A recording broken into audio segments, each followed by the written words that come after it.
was very different species than the paper-based forgery. So we handled that. And then the most important amendment we came across in the Evidence Act, where we had to deal with the problem of primary evidence and secondary evidence. No, in a paper-based or in a tangible medium, paper-based evidence, you have the primary evidence where the original is there. When you prepare a document and sign it, that is the original.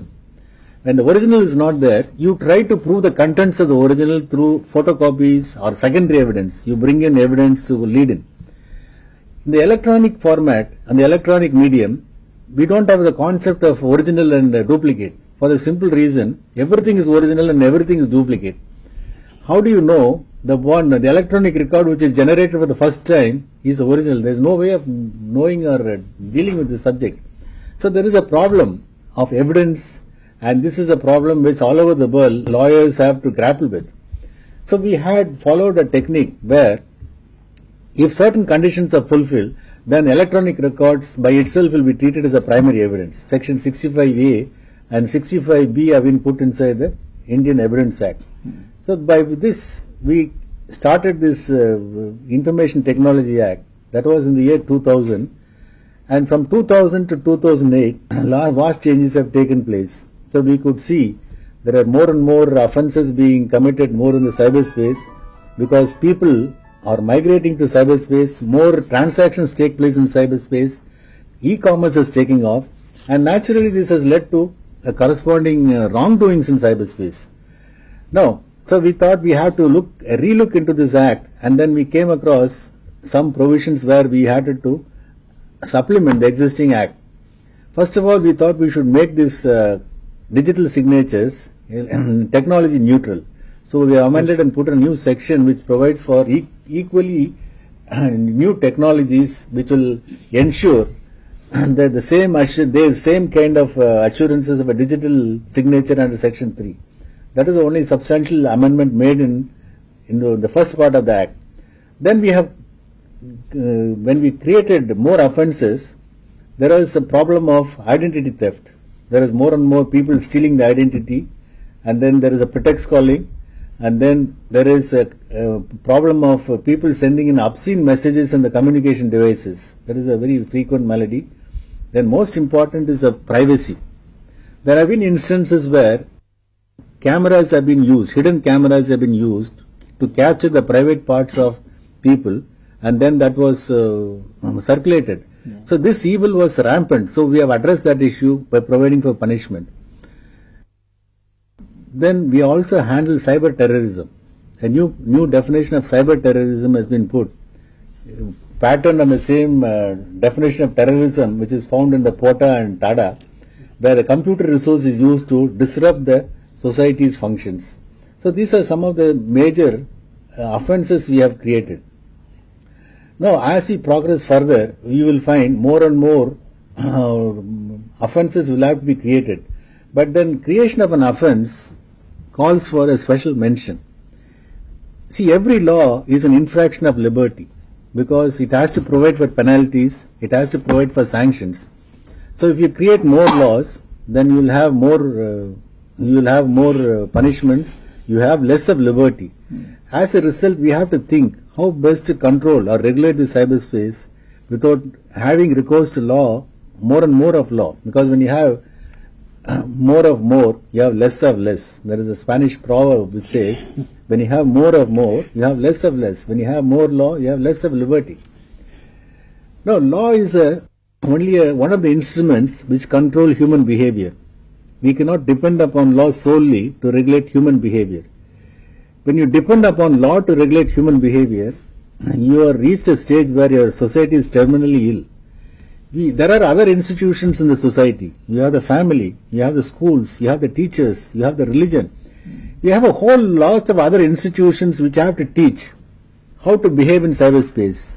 And that requires a fundamental relook for the simple reason. Cyberspace has been marketed as a marketplace. That is wrong.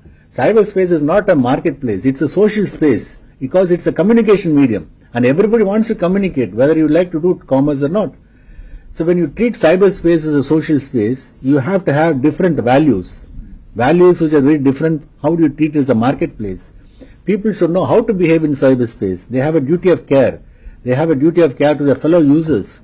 Just because you have anonymity, just because you have the facade of anonymity, you cannot do as you like. Because hypocrisy comes to surface when you have anonymity, the facility of anonymity. That is another shortcoming of the US constitutional value invading the cyberspace regulation. So we will have to be very careful when we try to deal with misdemeanors in cyberspace. We have to teach our children to behave properly, and we have to tell them how to treat cyberspace as a social space so that we can utilize this for the greatest maximum benefit of mankind. Now, distance education, these are all great things which have happened in our lifetime. Telemedicine, these are all things we can reach to our villages, remote corners of the society, country. We can take the benefits to the corners of our country. So this is a great instrument of social change, and if we must harness it, we need people's cooperation. It has to be a people's movement, and this is a wonderful thing. And lastly, I will only quote from what Lawrence Tribe talks about how to face the challenge of technology. He said every new technology will create problems. For that you don't have to amend the law every time. How do you get it? He says from him, Lawrence Tribe, technologies which are familiar to the framers and ratifiers of the Constitution do not exhaust the threats against which the core values of the Constitution should be protected, and the same level of protection should be extended to information irrespective of the form in which it is generated, stored or transmitted. He said this is a kind of an attitude which lawyers and policymakers will have to adopt. Thank you. Sir, I have two questions. One which is frequently raised by the business process outsourcing industry, and the second is the concern of the civil liberties and human rights groups in India.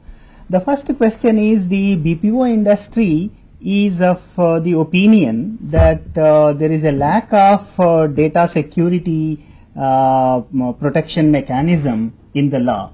Second question is the human rights groups are concerned about providing more and more wide discretionary powers to the police, particularly in search and investigation mechanisms. I understand there needs to be a balance between the national security concerns and the protection of freedom of speech. As far as the data security is concerned, we are addressing that in the new amendment, Section 43A. Yes. We are providing for enhanced punishment for some if security procedures have not been put in place. Anybody who handles sensitive data, he is liable to pay compensation and also face a criminal punishment. Yes. The new section, the 43A, is being inserted. But in this context, I would like to bring it to your notice.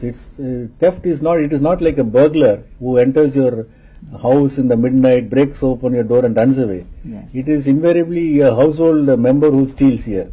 It's invariably an employee who has left the employment, carries away the data. Right now it can be addressed under the Indian Penal Code, breach of trust, but then this data theft, it is not as you think somebody breaks open something and takes it away. So our laws are sufficient to handle with data theft.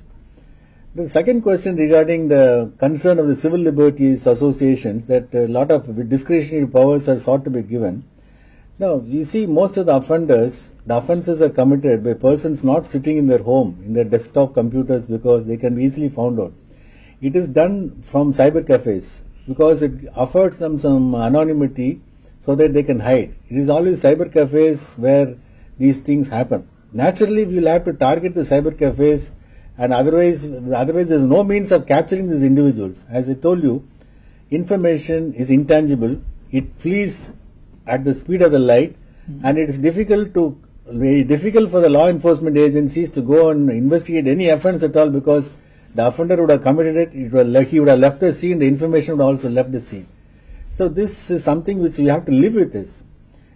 Now that is why we are now protecting privacy, and we are also providing for, there should not be any unauthorized surveillance. That is also bad. But you will find that even in United States, they are having softwares like